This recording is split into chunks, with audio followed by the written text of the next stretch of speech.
എല്ലാവർക്കും നമസ്കാരം. ഇന്നെൻ്റെ പിറന്നാളാണ്. അപ്പോൾ ഈ ദിവസം ജീവിതത്തിൽ ഒരിക്കലും നടക്കില്ലാന്ന് ഞാൻ വിചാരിച്ചിരുന്നൊരു കാര്യം, നടക്കണമേന്ന് ഒരുപാട് ആഗ്രഹിച്ചൊരു കാര്യം അതിന്ന് സംഭവിച്ചിരിക്കുകയാണ്.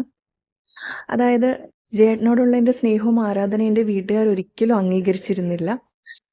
അപ്പോൾ എന്നോട് ചോദിക്കുമായിരുന്നു, "നീ എന്തിനാണ് ഇത്രയും നാൾ മുമ്പ് മരിച്ചുപോയ ഒരു സിനിമാ നടന് വേണ്ടിയിട്ട് വെറുതെ ഇങ്ങനെ സമയം കളയുന്നത്? പുള്ളിയുടെ വീഡിയോ എഡിറ്റ് ചെയ്യുന്ന സമയത്ത്, ഫോട്ടോ എഡിറ്റ് ചെയ്യുന്ന സമയത്തൊക്കെ നിനക്ക് എന്തെങ്കിലും പ്രയോജനമുള്ള മറ്റെന്തെങ്കിലും കാര്യം ചെയ്തൂടെ?"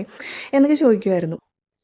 അപ്പം ഞാൻ പറയുമായിരുന്നു, എനിക്ക് മറ്റെന്ത് ചെയ്താലും കിട്ടാത്തൊരു സന്തോഷമാണ് ഇദ്ദേഹത്തിൻ്റെ കാര്യങ്ങൾ ചെയ്യുമ്പോൾ, ഇദ്ദേഹമായിട്ട് റിലേറ്റഡ് ആയിട്ടുള്ള എന്ത് കാര്യം ചെയ്യുമ്പോഴും എനിക്ക് ഉള്ളിൽ നിന്ന് ഭയങ്കര സന്തോഷവും ഒരു സമാധാനവും, എന്തോ ഞാൻ കുട്ടിക്കാലം മുതൽ തേടിയ ആ ഒരു സ്ഥലത്ത് ഞാൻ എത്തിച്ചേർന്നതുപോലെ, തേടിയതെന്തോ എനിക്ക് കിട്ടിയതുപോലെ, അങ്ങനെയൊക്കെ ഒരു ഫീലാണ് എനിക്ക് തോന്നുന്നതെന്ന് പറയുമായിരുന്നു. അപ്പോൾ അവർക്ക് അതിൻ്റെ അർത്ഥം എന്താണ്, ഞാൻ പറയുന്നത് എന്താണെന്ന് അവർക്ക് മനസ്സിലാക്കുവാൻ സാധിച്ചിരുന്നില്ല. പിന്നീടും ഈ ചോദ്യങ്ങൾ നിരന്തരം എന്നോട് ചോദിച്ചുകൊണ്ടേയിരുന്നു. ആ സമയത്തൊക്കെ ഞാൻ പറയുമായിരുന്നു, ഞാൻ അദ്ദേഹത്തിൻ്റെ ആത്മാവിൻ്റെ സാന്നിധ്യം അറിയുന്നുണ്ട്, അദ്ദേഹം എന്നോട് കമ്മ്യൂണിക്കേറ്റ് ചെയ്യുന്നുണ്ട്, അദ്ദേഹം ആത്മീയമായിട്ടുള്ള പല സത്യങ്ങളും എനിക്ക് പറഞ്ഞു തരുന്നുണ്ട്, അത് എന്നെ ഒരുപാട് സന്തോഷിപ്പിക്കുന്നു. ആ സത്യങ്ങൾ എന്നിലേക്ക് എത്തുമ്പോൾ ഞാൻ പൂർണ്ണതയിലെത്തിയതുപോലെ എനിക്ക് തോന്നുന്നു. ലൈഫിൽ വേറെ എവിടെ നിന്നും കിട്ടാത്ത സന്തോഷവും സമാധാനവും ആത്മസംതൃപ്തിയും പൂർണ്ണതയുമാണ് അദ്ദേഹത്തിൻ്റെ ആത്മാവ് വഴി എനിക്ക് കിട്ടിക്കൊണ്ടിരിക്കുന്നതെന്ന് ഞാൻ എൻ്റെ വീട്ടിലുള്ളവരോട് പറഞ്ഞു. പക്ഷെ അവർക്ക് അതൊന്നും ഒരിക്കലും വിശ്വസിക്കുവാനോ അംഗീകരിക്കുവാനോ കഴിയുമായിരുന്നില്ല.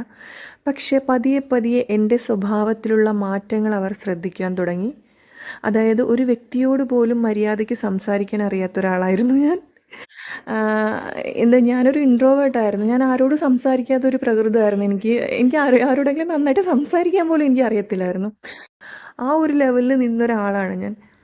പക്ഷേ മറ്റുള്ളവരോടുള്ള എൻ്റെ പെരുമാറ്റം, എൻ്റെ ബന്ധങ്ങളോട് തന്നെ, എനിക്ക് ലൈഫിൽ കിട്ടിയിട്ടുള്ള എൻ്റെ ബന്ധങ്ങളോട് തന്നെ ഞാൻ സന്തോഷത്തോടും സമാധാനത്തോടു കൂടിയും സംസാരിക്കുവാൻ തുടങ്ങിയപ്പോൾ, ഏത് സിറ്റുവേഷനെയും സമാധാനപൂർണ്ണമായിട്ട് എനിക്ക് നേരിടാൻ കഴിയുന്ന ആ ഒരു സ്ഥിതിയിലേക്ക് ഞാൻ ഉയർന്നപ്പോൾ, എൻ്റെ വീട്ടുകാർക്ക് എൻ്റെ സ്വഭാവത്തിലുള്ള വ്യത്യാസങ്ങൾ മനസ്സിലാകുവാൻ തുടങ്ങി.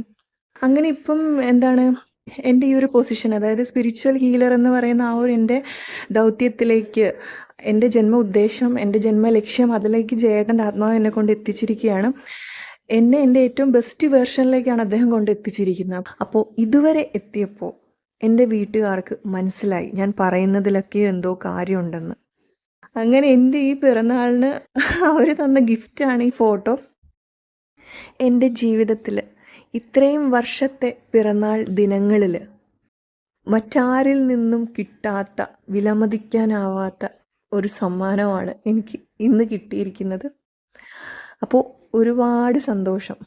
കാരണം ഞാൻ അദ്ദേഹത്തെ എന്തുകൊണ്ടാണ് ഇത്രയും സ്നേഹിക്കുകയും ആരാധിക്കുകയും ചെയ്യുന്നത് എന്നുള്ള സത്യം, അല്ലെങ്കിൽ ഞാൻ പറയുന്ന കാര്യങ്ങൾ മറ്റാരും മനസ്സിലാക്കിയില്ലെങ്കിലും എൻ്റെ കൂടെ ജീവിക്കുന്നവർ മനസ്സിലാക്കണം എന്ന് എനിക്കൊരാഗ്രഹം ഉണ്ടായിരുന്നു. പക്ഷെ അവരൊരിക്കലും നിർബന്ധിക്കാൻ ഞാൻ പോയിട്ടില്ല.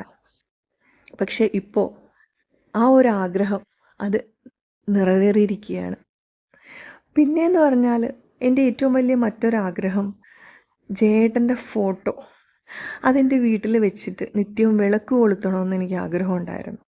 എനിക്ക് വേണമെങ്കിൽ അത് ചെയ്യാം, പക്ഷേ എൻ്റെ വീട്ടുകാർ കൂടെ അത് അംഗീകരിച്ചുകൊണ്ട് എനിക്കത് ചെയ്യണമെന്ന് ആഗ്രഹമുണ്ടായിരുന്നു. അപ്പോഴേ എനിക്കൊരു പൂർണ്ണമായ ഒരു സമാധാനം എനിക്ക് കിട്ടുകയുള്ളായിരുന്നു. അത് സംഭവിച്ചിരിക്കുകയാണ്. എൻ്റെ വീട്ടുകാർ തന്നെ ഗിഫ്റ്റായിട്ട് തന്ന എൻ്റെ ജയേട്ടൻ്റെ ഫോട്ടോയുടെ മുമ്പിൽ ഇനി എനിക്ക് എന്നും വിളക്ക് കൊളുത്താം. ആ ഒരു സന്തോഷത്തിലാണ് ഇപ്പോൾ ഞാൻ. ജയൻ എന്ന് പറയുന്ന ആ ഒരു സിനിമാ നടൻ അല്ല, അദ്ദേഹത്തിൻ്റെ ആത്മാവാണ് എൻ്റെ ജീവിതത്തിൽ പ്രവർത്തിച്ചു കൊണ്ടിരിക്കുന്നത്.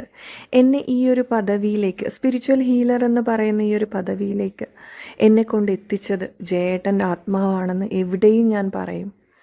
ജീവിതത്തിൽ ഒന്നുമല്ലാതിരുന്ന, ഒരു വ്യക്തിയോട് പോലും മര്യാദയ്ക്ക് സംസാരിക്കാൻ കഴിയാതിരുന്ന ഞാൻ ഇപ്പോൾ ഈ ഒരു പൊസിഷനിൽ നിൽക്കുന്നുണ്ടെങ്കിൽ അതിന് കാരണക്കാരൻ എൻ്റെ ജയേട്ടൻ മാത്രമാണ്. പിന്നെയെന്ന് പറഞ്ഞാൽ ഈ ചാനലിൽ കമൻസ് വരാറുണ്ട്. ഒത്തിരി കമൻസ് ഇങ്ങനെ വന്നിട്ടുണ്ട്. അതായത് ജയേട്ടൻ്റെ മകനെന്ന് അവകാശപ്പെടുന്ന ആ വ്യക്തിയെ നിങ്ങൾക്കൊന്ന് സഹായിച്ചുകൂടെ എന്ന് ചോദിച്ചിട്ട്. അപ്പോൾ അവരോട് എനിക്ക് പറയാനുള്ളത് എന്താണെന്ന് വെച്ചാൽ, എനിക്ക് ഈ വ്യക്തിയെ അതായത് ജയേട്ടൻ്റെ മകനെന്ന് അവകാശപ്പെടുന്ന വ്യക്തിയെ സഹായിക്കുവാൻ സാധിക്കുന്നത് ആത്മീയമായിട്ട് മാത്രമേ സഹായിക്കാൻ സാധിക്കൂ. അത് ഞാൻ ചെയ്തിട്ടുണ്ട്. അത് എങ്ങനെയാണെന്ന് വെച്ചാൽ, ജയേട്ടൻ്റെ ആത്മാവ് വഴി ഞാൻ അറിഞ്ഞ ആത്മീയ സത്യങ്ങൾ, അത് ജയേട്ടൻ്റെ മകനെന്ന് അവകാശപ്പെട്ട ഒരു വ്യക്തി ഈ ഭൂമിയിൽ ഒരുപാട് കഷ്ടപ്പാടുകളും ദുരിതവും ദുഃഖവും ഒക്കെ അനുഭവിക്കുന്നത് കൊണ്ട് തന്നെ ആ ആത്മാവ് വഴി ഞാൻ അറിഞ്ഞ സത്യങ്ങൾ ആ വ്യക്തിയിലേക്ക് കൂടി എത്തിക്കണമെന്നുള്ളത് എൻ്റെ കടമയാണെന്ന് എനിക്ക് തോന്നി. അതിലുപരി ആ ആത്മാവിൻ്റെയും ജയേട്ടൻ്റെ ആത്മാവിൻ്റെയും ആഗ്രഹം അതാണെന്ന് പൂർണ്ണമായിട്ട് എനിക്ക് ബോധ്യപ്പെട്ടത് കൊണ്ട് മാത്രം ഞാൻ ആ വ്യക്തിയോട് ഈ സത്യങ്ങൾ, അതായത് ഏത് സത്യങ്ങളാണെന്ന് വെച്ചാൽ, എന്തുകൊണ്ടാണ് ആ ചേട്ടൻ ഇപ്പോൾ ഇങ്ങനൊരു ദുഃഖം ദുരിതം ഈ സിറ്റുവേഷനിൽ നിൽക്കുന്നത്, അതിൻ്റെ കാര്യവും കാരണവും എന്താണെന്നുള്ളത് വ്യക്തമായിട്ട് ഞാൻ അദ്ദേഹത്തിന് പറഞ്ഞു കൊടുത്തിട്ടുണ്ട്. അതായത് ഞാൻ ഇങ്ങനെയാണ് പറഞ്ഞത്, അതായത് താങ്കളുടെ അച്ഛൻ വഴിയാണ് എനിക്ക് ഈ സത്യങ്ങൾ അറിയാൻ സാധിച്ചത്, അച്ഛൻ്റെ ആത്മാവ് വഴിയാണ് എനിക്ക് ഈ സത്യങ്ങളിലേക്ക് എത്തിപ്പെടുവാൻ സാധിച്ചത്. അപ്പോൾ ദയവ് ചെയ്ത് അച്ഛൻ പറയുന്നതായിട്ട് വിചാരിക്കണം, അച്ഛൻ്റെ വാക്കുകളാണെന്ന് വിചാരിച്ചുകൊണ്ട് ഇത് കേൾക്കണമെന്ന് പറഞ്ഞാണ് എനിക്കറിയാവുന്ന പോലെ ഞാൻ എല്ലാ സത്യങ്ങളും ഈ വ്യക്തി ഈ അനുഭവിക്കുന്ന ദുഃഖത്തിനും ദുരിതത്തിനുമുള്ള കാര്യവും കാരണവും എന്താണെന്ന് വളരെ വ്യക്തമായി ഞാൻ പറഞ്ഞു കൊടുത്തിട്ടുണ്ട്. പക്ഷെ ആ വ്യക്തിക്ക് അത് വിശ്വസിക്കുവാനോ ഉൾക്കൊള്ളുവാനോ കഴിയാത്തിടത്തോളം കാലം എനിക്ക് മറ്റൊന്നും തന്നെ ചെയ്യാൻ കഴിയില്ല. അപ്പോൾ എനിക്ക് അദ്ദേഹത്തെ ആത്മീയമായി മാത്രമേ സഹായിക്കുവാൻ സാധിക്കുകയുള്ളൂ. ഇത് മറ്റാർക്കും മനസ്സിലായില്ലെങ്കിലും ജയേട്ടൻ്റെ ആത്മാവിന് അത് നന്നായിട്ടറിയാം. അപ്പോൾ അതാണ് നിരന്തരമായിട്ട് ഈ കമൻറ്റുകൾ വരുന്നതുകൊണ്ടാണ് ഞാനിപ്പോൾ ഇതിനൊരു മറുപടി പറഞ്ഞത്. പിന്നെ ജയേട്ടൻ്റെ ഈ ഫോട്ടോസും വീഡിയോസും ഒക്കെ ഇനി എത്ര നാൾ ഇതുപോലെ ഇവിടെ ഉണ്ടാകുമെന്ന് എനിക്ക് അറിയത്തില്ല. ഞാൻ അദ്ദേഹത്തോടുള്ള ഭ്രാന്തമായ ഒരു ഇഷ്ടവും ആരാധനയും കൊണ്ട് മാത്രമാണ് ഞാൻ ഇതെല്ലാം ചെയ്തുകൊണ്ടിരുന്നത്.